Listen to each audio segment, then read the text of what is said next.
Didukung oleh Gula nyaman diminum. Sarung Al-Samsi.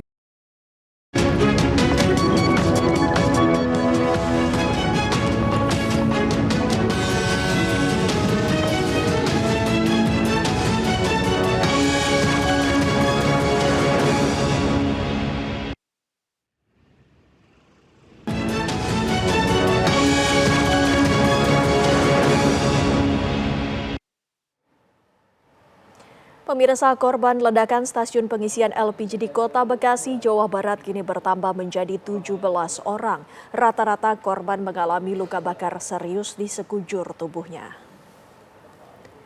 Dari 17 korban, 5 orang diantaranya dirawat di Rumah Sakit Citra Arafik, Bantar Gebang, termasuk 1 korban balita usia kurang dari 2 tahun.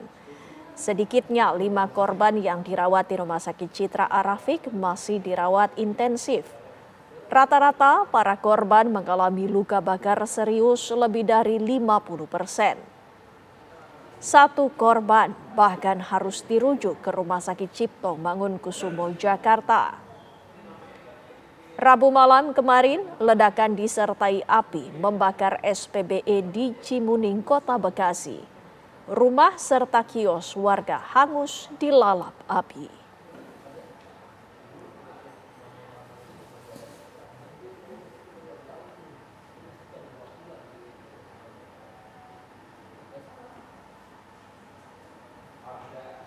Sebanyak 17 orang menjadi korban dalam ledakan SPBE di Cimuning, Kota Bekasi. Para korban dirawat ke sejumlah rumah sakit di Kota Bekasi. 2 korban ledakan SPBE di Cimuning, Kota Bekasi yang terjadi pada Rabu malam kemarin saat ini masih menjalani perawatan di Rumah Sakit Permata Bekasi Mustika Jaya, Kota Bekasi. 1 orang masih berada di IGD dan akan dipindahkan ke ruang rawat inap, sementara 1 orang lainnya menjalani perawatan di ruang ICU. Samsul, korban ledakan mengalami luka bakar di bagian tangan dan kaki akibat sambaran api saat ledakan pertama terjadi. Sementara 1 pasien yang dirawat di ICU mengalami luka bakar sekitar 45%. Pasien kini sudah dalam penanganan dan tinggal menunggu tindak lanjut dari dokter spesialis. Pemkot Bekasi memastikan akan menanggung biaya para korban bekerja sama dengan BPJS.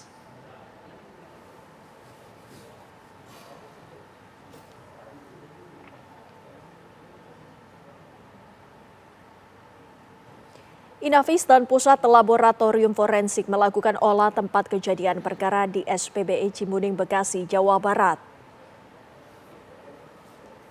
Olah TKP ini pemirsa dilakukan untuk mencari titik terang penyebab ledakan hebat yang menghanguskan area pengisian gas dan merembet ke permukiman warga. Akibatnya 14 rumah rusak dan 17 orang warga masih menjalani perawatan untuk luka bakarnya.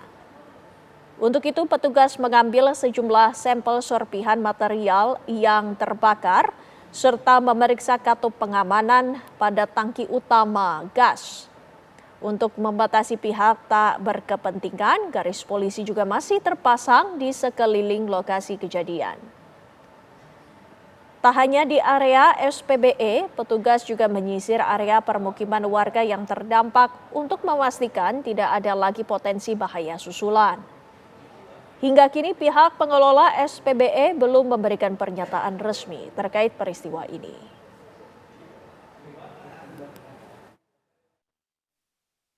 Ya, masih kira-kira masih melakukan pendalaman di sana untuk tim lapornya. Penyidikan di dalam seperti apa, penyebabnya seperti itu masih dalam penyidikan. dugaan sementara penyebab kebakarannya apa? Ya, masih ini proses untuk ininya ya, masih proses. Data sementara ada 17 korban dan ada beberapa yang lukanya sampai di atas 50%, luka bakarnya ada 50%. Tapi mudah-mudahan masih bisa diberikan kesembuhan untuk ininya. Kemudian juga sudah ada beberapa korban juga yang sudah meninggalkan rumah sakit. Tadi ada kita data ada yang sudah melakukan rawat jalan. Untuk memperbarui informasi mengenai kebakaran stasiun pengisian gas LPG di Cimuning, Bekasi, kita sapa rekan Aurelia Zafira.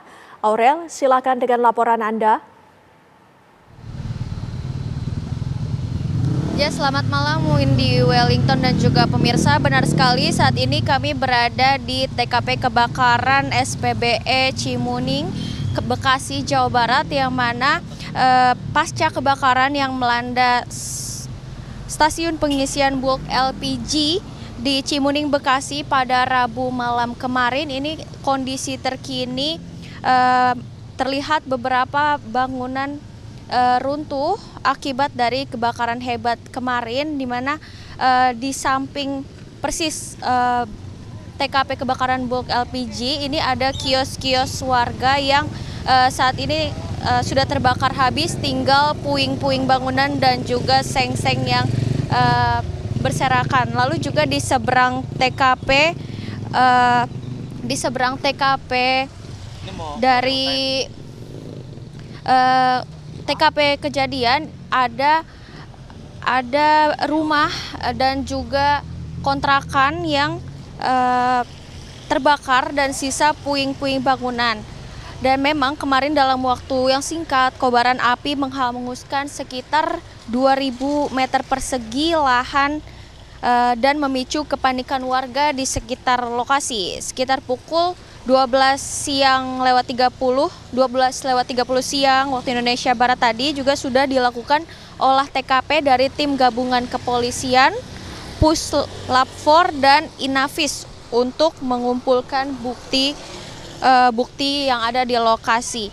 Beberapa hal juga yang dilakukan dalam olah TKP ini, salah satunya adalah pemeriksaan tangki yang ada di lokasi kejadian. Dan untuk penyebab kebakaran sendiri, Windy dan juga pemirsa, sementara kebakaran hebat ini diduga disebabkan oleh adanya kebocoran gas, yang mana kebakaran sendiri ini dilaporkan ke Damkar sekitar pukul 21.30 malam kemarin.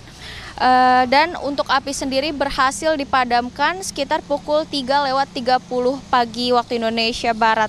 Dan untuk Dinas Pemadam Kebakaran dan Penyelamatan Kota Bekasi mengerahkan sebanyak 15 unit mobil damkar dan juga menurunkan sekitar 100 petugas damkar gabungan dari kota dan juga Kabupaten Bekasi untuk memadamkan api di TKP kebakaran. Dan dari insiden ini sendiri total menghanguskan 14 rumah di sekitar SPBE dan mengakibatkan sekitar 17 orang luka bakar yang merupakan warga dan juga petugas dari SPBE sendiri. Dan untuk para korban luka itu dirujuk ke 4 rumah sakit untuk melakukan perawatan intensif, yakni Rumah Sakit Kartika Husada, lalu RSUD Kabupaten Bekasi, lalu juga ada Rumah Sakit Citra Arofik dan RSS Permata Medika. Dan untuk kerugian materi sendiri dari insiden ini masih dalam perhitungan Windy dan juga pemirsa, namun menurut informasi yang kami dapat dari pihak BPBD Kota Bekasi, tercatat kerusakan berat ini ada 3 unit lapak, lalu juga ada 6 unit truk SPBE dan 7 unit kendaraan roda 2. Dan untuk kerusakan ringan ini ada 4 unit kios, 10 unit rumah dan juga 1 musola. Dan dari pihak Kapolres Metro Bekasi Kota sendiri ini mengatakan bahwa pihaknya masih melakukan penyelidikan mendalam untuk memastikan penyebab pasti dari kebakaran hebat di SPBE Cimuning, Bekasi, Jawa Barat ini, Windy. Sementara saya kembalikan ke Anda di studio. Baik, terima kasih Aurelia Zafira mengabarkan langsung dari lokasi di Bilangan, Bekasi, Jawa Barat. Selamat bertugas kembali. Pemirsa, malam ini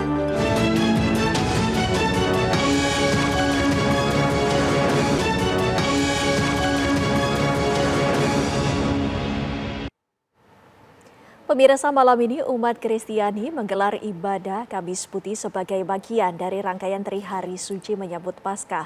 Di Katedral Jakarta, suasana terlihat sangat hikmat dan suci. Seluruh umat yang hadir mengikuti ibadah dengan hening dan penuh perenungan. Dalam suasana yang hikmat, ratusan umat memenuhi Katedral Jakarta untuk mengikuti ibadah Kamis Putih. Lantunan doa dan nyanyian liturgi mengalun tenang, menciptakan nuansa hening yang mengajak umat untuk merefleksikan diri. Semangat cinta tanah air terpancar dalam perayaan Trihari Suci di Katedral Jakarta. Bukan hanya merayakan iman, umat Katolik pun diajak untuk peduli dan bertaubat demi kelestarian bumi sebagai rumah bersama. Dalam perayaan ibadah ini, Keuskupan Agung Jakarta mengambil tema kepedulian kepada keutuhan alam ciptaan. Tema ini menunjukkan semangat mengasihi dan peduli sebagai penerapan 5 ajaran sosial gereja sejak 2022 hingga 2026. Akan ada sejumlah rangkaian ibadah pada pekan suci ini, yakni dimulai sejak Minggu Palma. Kemudian hari ini terdapat ibadah Kamis Putih dan Tuguran, lalu Jumat 3 April merayakan Jumat Agung memperingati kisah sengsara wafatnya Yesus Kristus. Kemudian pada hari Sabtu 4 April adalah Malam Paskah, dan pada Minggu 5 April umat Kristiani merayakan Hari Kebangkitan Yesus Kristus.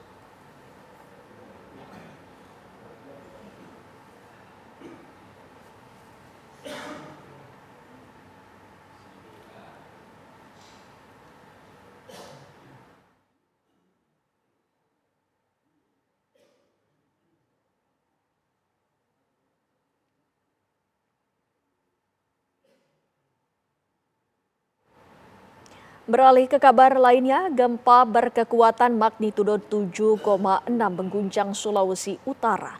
Gempa juga dirasakan di sejumlah wilayah Sulawesi Utara hingga Maluku Utara. Gempa terjadi sekitar pukul 5:48 waktu Indonesia Barat atau 6:48 waktu Indonesia Tengah. Titik gempa berada di 129 km tenggara Bitung dengan kedalaman 62 km.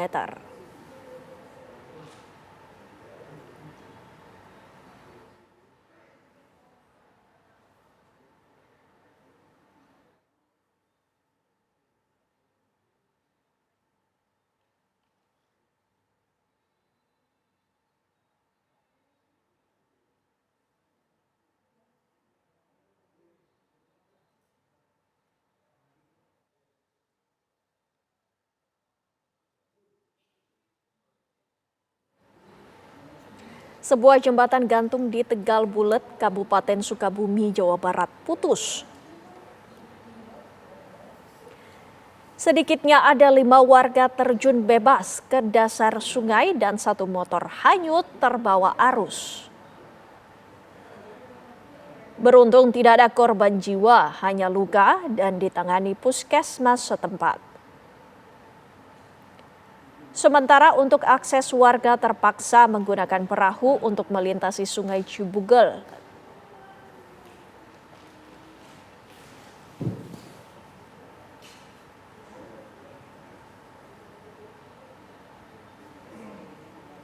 Pemirsa, kami mengajak Anda untuk mengetahui bagaimana suasana ibadah Kamis Putih di Katedral Jakarta. Rekan saya Rehana Mezia akan menyampaikan laporannya untuk Anda. Rehana. Yang mengambil sehelai kain lenan dan mengikatkannya pada... Baik, selamat malam Widi Wellingtonia dan juga pemirsa. Memang ribuan umat Katolik ini memenuhi gereja katedral di tempat saya mengabarkan saat ini untuk melaksanakan misi.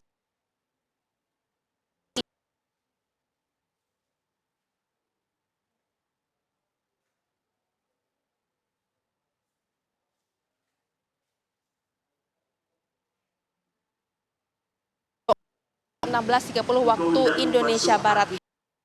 Dia sendiri tadi juga tahu bahwa memang pemimpin melihat membasuh satu persatu kaki umat umat yang hadir di sore hari hingga malam hari ini pemirsa. Adapun ini menjadi awal dari perayaan nanti jelang peringatan Paskah beberapa hari mendatang, di mana dimulai dari misa Kamis Putih, kemudian juga nanti akan dilanjutkan di esok hari, ya ini adalah dengan Jumat Agung. Tidak hanya itu, momen ini juga bukan sekedar rutinitas ibadah pemirsa, namun ini melainkan peringatan akan perjamuan malam terakhir Yesus Kristus bersama dengan murid-muridnya sebelum menyerahkan diri untuk disalibkan. Ada yang menarik memang di tahun ini, di mana untuk Gereja Katedral sendiri melakukan Pekan Suci tahun ini adalah dengan membuat jalan salib kreatif.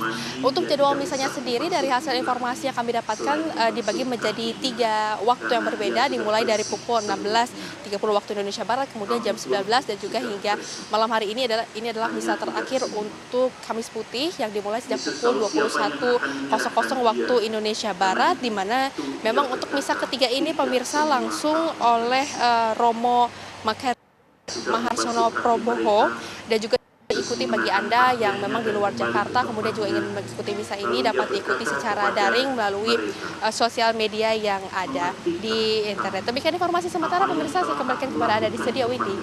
Terima kasih Rehana Binsia atas informasinya langsung dari Gereja Katedral Jakarta. Selamat bertugas kembali. Pemirsa, jenazah prajurit TNI yang gugur saat bertugas.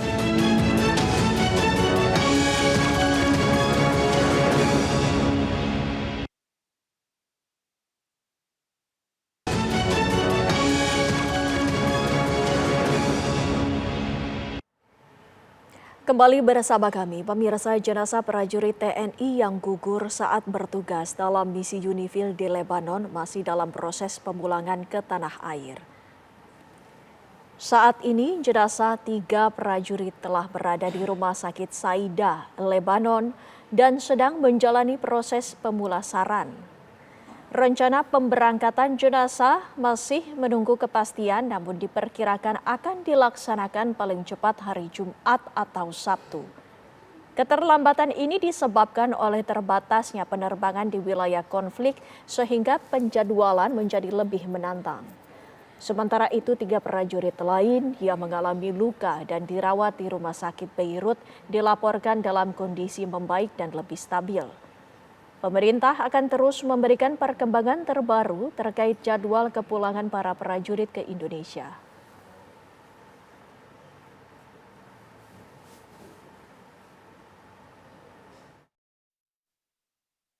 Saat ini sudah berada di Rumah Sakit Saida yang ada di Lebanon dan sedang pemulasaran jenazah yang rencana akan dikembalikan ke tanah air.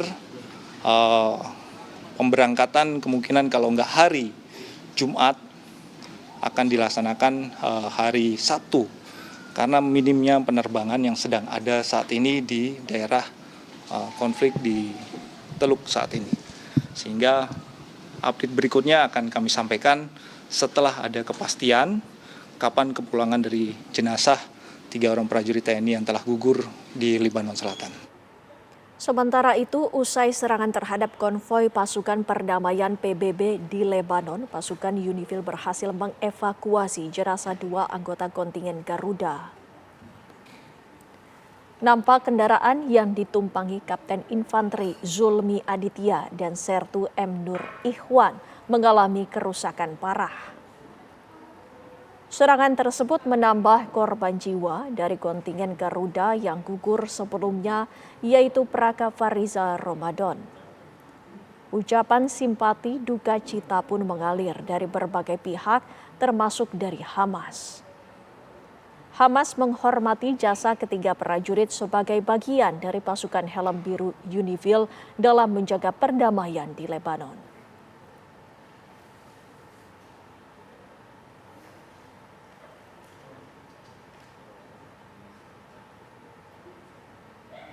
Mantan Kepala Kesehatan Kodam 9 Udayana Kolonel Purnawirawan Dr. Nigusti Putu Maryanti mendatangi rumah duka almarhum Sertu Muhammad Nur Ikhwan di Desa Deyangan, Kecamatan Mertoyudan, Kabupaten Magelang, Jawa Tengah. kedatangan mantan Kakesdam 9 Udayana itu untuk menyampaikan bela sungkawa secara langsung kepada keluarga prajurit TNI yang gugur dalam tugas misi perdamaian PBB di Lebanon. Kolonel Purnawirawan Maryanti mengenang sosok almarhum sebagai prajurit yang disiplin dan loyal dalam menjalankan tugasnya. Menurut Maryanti, almarhum Sertu Muhammad Nur Ikhwan adalah prajurit berdedikasi tinggi dalam menjalankan tugas negara. Sertu Muhammad Nur Ikhwan, satu dari 3 prajurit TNI yang gugur saat menjalankan tugas dalam misi perdamaian PBB di Lebanon. Hingga saat ini pihak keluarga masih menunggu kedatangan jenazah ke tanah air.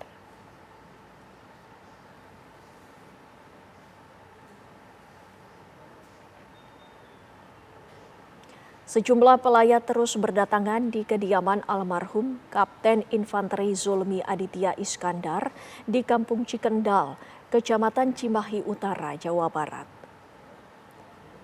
Selain para pelayat yang hadir, puluhan karangan bunga duka cita berjejer di sepanjang jalan di depan kediaman orang tua dari almarhum Kapten Infanteri Zulmi Aditya Iskandar. Istri almarhum berusaha tabah saat menyambut kedatangan para pelayat. Almarhum Kapten Infanteri Zulmi Aditya Iskandar adalah satu dari 3 prajurit TNI yang gugur saat menjalankan misi perdamaian bersama PBB di Lebanon Selatan. Almarhum Kapten Zulmi gugur setelah terkena serangan pasukan Israel.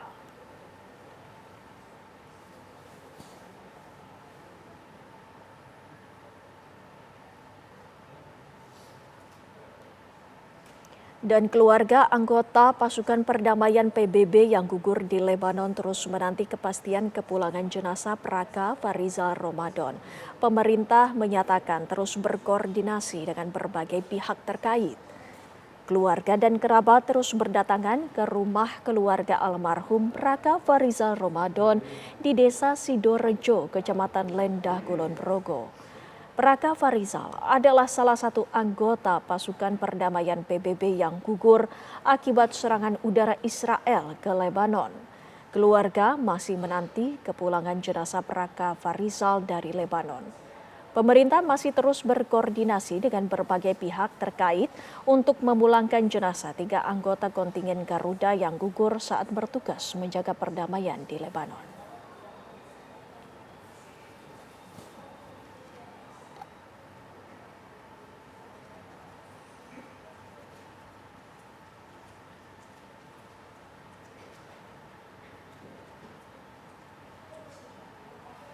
Untuk memperbarui informasi mengenai prajurit TNI yang gugur dalam misi UNIFIL di Lebanon, sudah terhubung bersama saya Komandan Brigif 25 Siwah Aceh, Kolonel Infanteri Dimar Bahtera, yang juga merupakan komandan dari almarhum Praka Farizal Ramadan.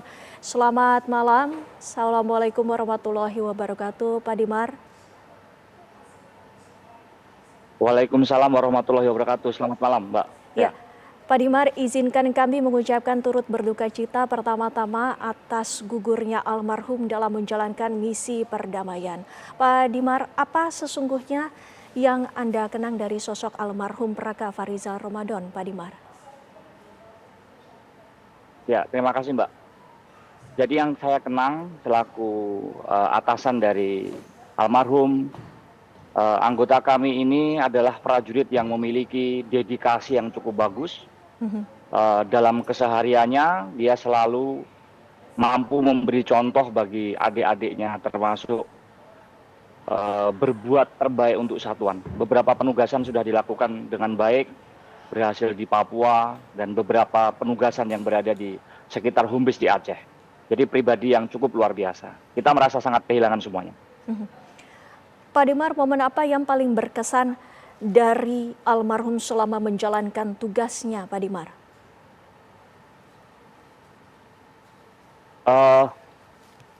Momen yang paling terkenang adalah pertama adalah ketika almarhum kembali dari tugas Papua yang berhasil Kemudian almarhum saat itu mengajukan pernikahan yang kebetulan almarhum menikah dengan calonnya yang dari Kebumen, dan ini merupakan satu momen penting yang membahagiakan almarhum.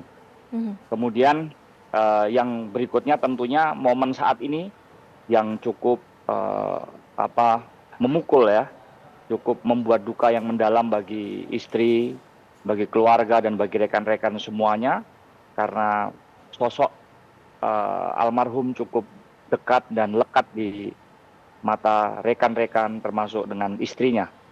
Demikian. Pak Dimar, untuk perkembangan bagaimana proses pemulangan jenazah, kapan rencananya jenazah akan tiba di tanah air dan dimakamkan, Pak Dimar? Baik, terima kasih. Baru saja ini kita di kediaman almarhum, kita udah 5 hari menunggu di sini melaksanakan yasinan.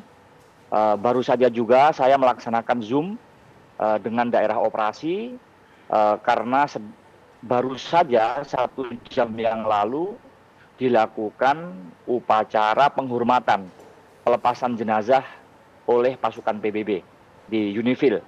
Kemudian rencana keberangkatan itu dilaksanakan besok pagi di Libanon. Dari Libanon itu nanti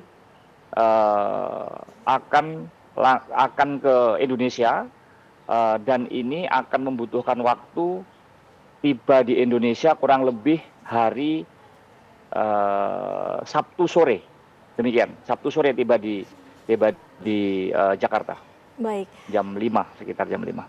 Tentunya kita selalu mendoakan bagaimana kondisi dari almarhum. Lantas untuk perkembangan dari kenaikan pangkat, adakah pertimbangan yang dilakukan terhadap almarhum, Pak Dimar? Betul, kami mewakili dari seluruh anggota dan juga mewakili dari pihak keluarga almarhum mengucapkan terima kasih atas keputusan kebijaksanaan dari negara, Presiden, Panglima, di mana anggota kami almarhum diberikan kenaikan pangkat luar biasa menjadi 1 tingkat lebih tinggi dari prajurit kepala menjadi Kopda Anumerta, dan berhak untuk dimakamkan di Taman Makam Pahlawan. Demikian, Mbak. Baik, terima kasih sekali lagi Kolonel Infanteri Dimar Bahtera atas waktunya bersama kami. Kami turut berduka cita atas peristiwa yang terjadi. Selamat malam, Pak Dimar, sehat selalu. Selamat malam. Terima kasih. Pemirsa, akibat korsleting listrik, kebakaran melanda permukiman padat penduduk di kawasan Rawat-Rate, Cakung, Jakarta Timur pada Kamis sore.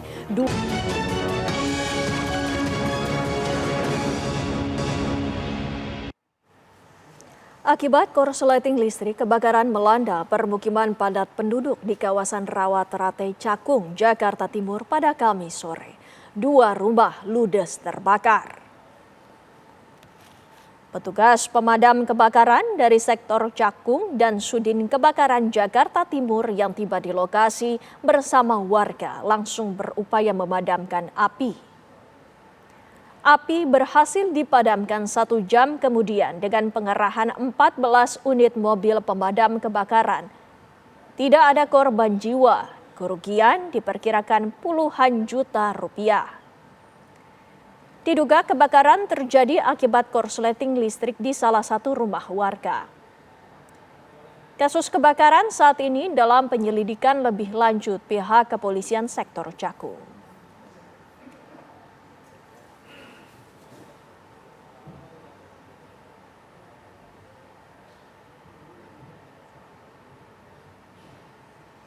Gudang tempat penyimpanan mobil di Jalan Sisinga Mangaraja, Kisaran Asahan, Sumatera Utara ludes terbakar. Sebanyak 19 mobil hangus terbakar. Kebakaran tersebut membuat panik warga sekitar dan pengendara yang melintas. Sebanyak 4 unit mobil pemadam kebakaran turun ke lokasi kejadian dan berhasil memadamkan api. Material bangunan dari kayu membuat api cepat membakar bangunan. Sebanyak 19 mobil dan beberapa unit sepeda motor ludes terbakar. Petugas masih melakukan penyelidikan dan pemeriksaan terkait kebakaran tersebut.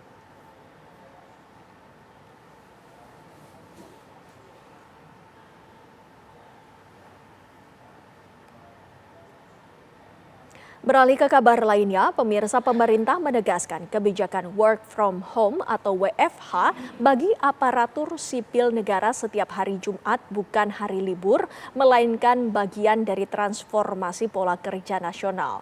Hal itu diungkapkan Wakil Menteri Dalam Negeri Bima Arya Sugiarto. Menurut Bima Arya, kebijakan WFH setiap hari Jumat itu akan diatur melalui surat edaran Menteri Dalam Negeri. WFH 1 hari berlaku secara nasional, namun implementasi teknisnya akan disesuaikan oleh masing-masing pemerintah daerah.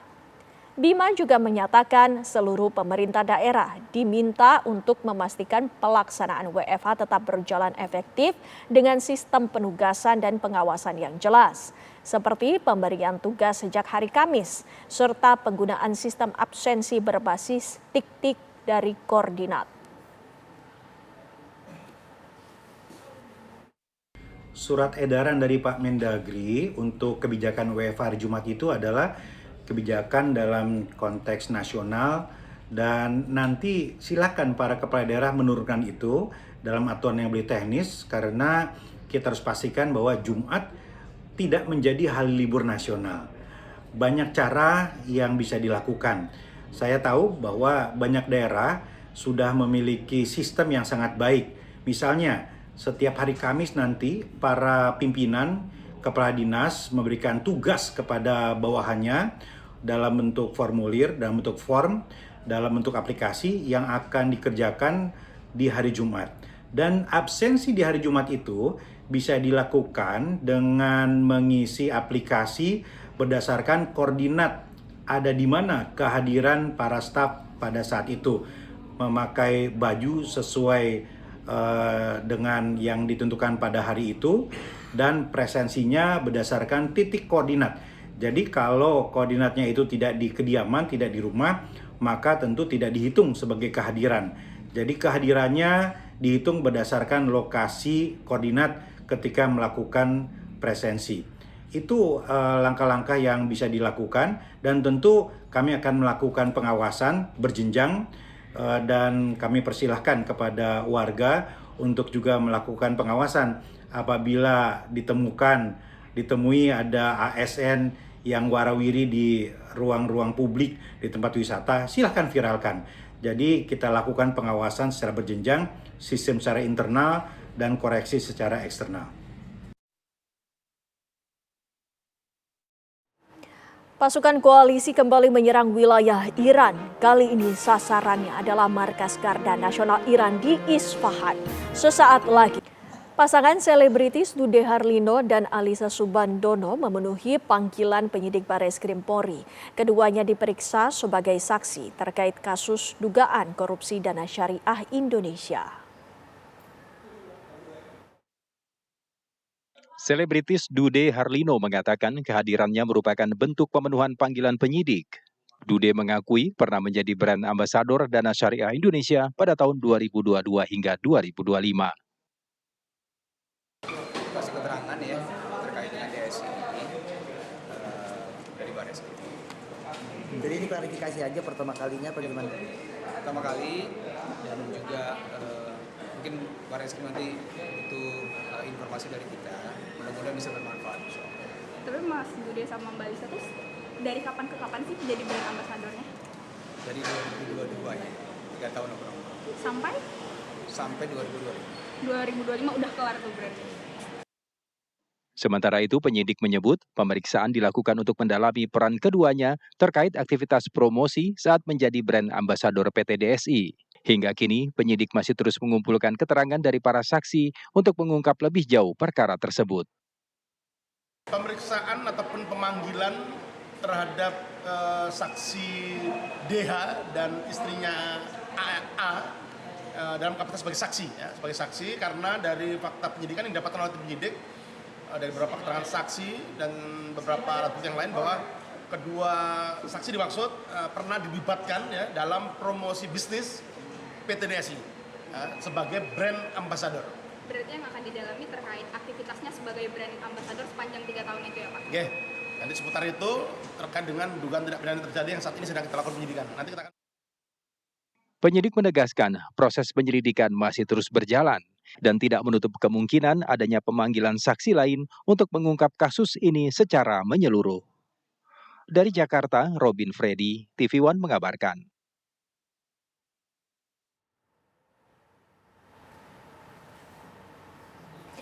Kabar tadi sekaligus menutup perjumpaan kita.